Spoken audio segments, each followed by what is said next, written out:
E hoje o presidente Lula assinou um decreto que institui a Política Nacional de Cibersegurança.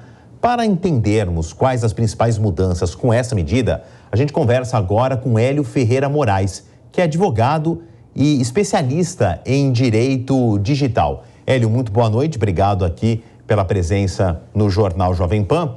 Eu queria entender, claro, que eu acho que é um consenso de todo mundo que está aqui no estúdio, quem nos acompanha aí do outro lado da tela ou quem nos ouve pelo nosso sistema de rádio, que é necessário agora uma estrutura específica para crimes que fazem parte aí do século XXI.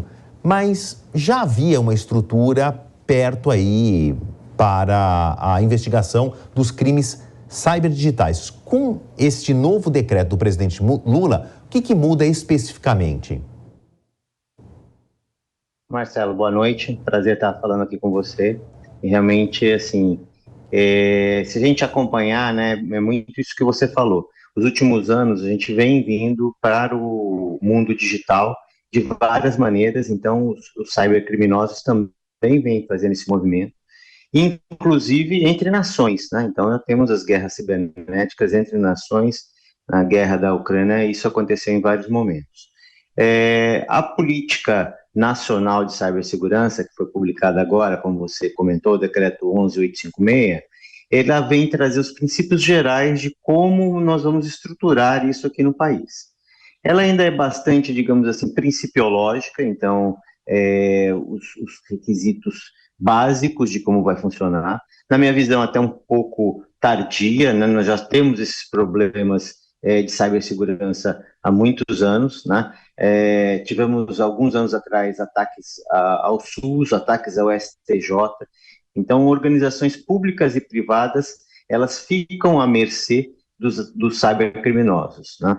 Então, a política vem trazer, digamos assim, elevar a um nível nacional. Então, ela cria, inclusive, um Comitê Nacional de Cibersegurança com 25 entidades, né, 15 públicas e 10 privadas, dentre elas vários ministérios, coordenada pelo Gabinete de Segurança Institucional, né, o GSI, e no sentido de promover um ambiente mais seguro em cibersegurança. Então, ela traz uma série de, digamos assim, princípios gerais em relação à educação, em relação à cooperação entre entidades públicas e privadas, coordenação entre os próprios órgãos públicos, coordenação internacional, né? Ela preserva, sim, os direitos e liberdades fundamentais, proteção de dados, liberdade de expressão, então isso ela traz como valores, mas, ao mesmo tempo, ela determina essa importância da gente criar centros de pesquisa, então isso é uma coisa muito importante, mas ainda muito num nível, digamos assim, estruturante, né? Ainda faltaria muito a partir daí agora da política nacional, a gente efetivamente colocar isso em prática, a gente ter centros de pesquisa, a gente ter formação de mão de obra. Ela tem um ponto interessante que ela destaca o fomento às empresas nacionais de cibersegurança, que é uma coisa muito importante, porque hoje em dia, muitas vezes, a gente fica na mão de empresas estrangeiras e que, em alguns pontos críticos, a gente precisaria ter uma proteção locada aqui no Brasil. Hélio, quando a gente fala de crime, planejamento de golpe e uma estrutura que investiga tudo isso, é uma briga de gato e rato. Infelizmente, existe mais rato do que gatos.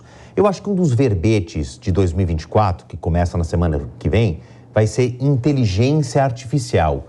Já pertence ao nosso cotidiano. O Brasil está preparado para este recurso que pode ser usado, inclusive, na criminalidade?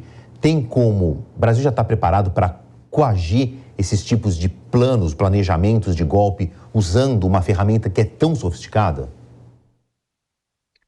Então, de fato ainda não, né? A gente ainda está num momento em que a gente está tentando regular e, assim, eu diria que se a gente olhar o projeto de lei de inteligência artificial, para o governo vai ficar bastante difícil usar essas ferramentas de inteligência artificial, porque é bastante rigoroso nesse sentido. A gente precisaria, e como você bem destacou, os criminosos já estão utilizando, né? Então, eles já simulam pessoas, eles já criam redes que, enfim, fazem as pessoas crer que estão falando com alguém e não estão, né? Inclusive as deepfakes, né? Com imagens, com voz, né? Então, isso é bastante complexo. Então, esse é um ponto chave, o decreto ainda não entra nesse nível, né? Então, ele não trata isso especificamente. A gente deveria, sim, fomentar centros de pesquisa onde a gente tenha engenheiros, né, capacitados, técnicos, que consigam fazer a contra-engenharia, né? Que é como você falou, os criminosos estão sempre na frente e sempre vindo com novidades. Mesmo porque muitos desses crimes, né, Marcelo, a gente sabe que eles não são nem praticados a partir do Brasil, eles são praticados a partir do exterior. Então, existem países conhecidos internacionalmente que têm grandes centros de hackers que fazem isso como um negócio. Então, eles fazem os ataques de ransomware, eles criptografam a sua base de dados e eles passam a exigir uma extorsão, né? Exigir criptomoedas, como o Bitcoin, por exemplo, para poder liberar a sua base de dados. Então, isso é bastante comum, né? Tanto em empresas públicas como em empresas privadas. Então, e tudo isso, no Brasil, a gente é muito frágil em relação a isso, né? Bom, eu conversei com Hélio Ferreira Moraes, advogado especialista em direito digital, a quem eu agradeço os esclarecimentos e espero aí falarmos uma nova oportunidade em breve. Obrigado, Hélio. Um abraço, um prazer.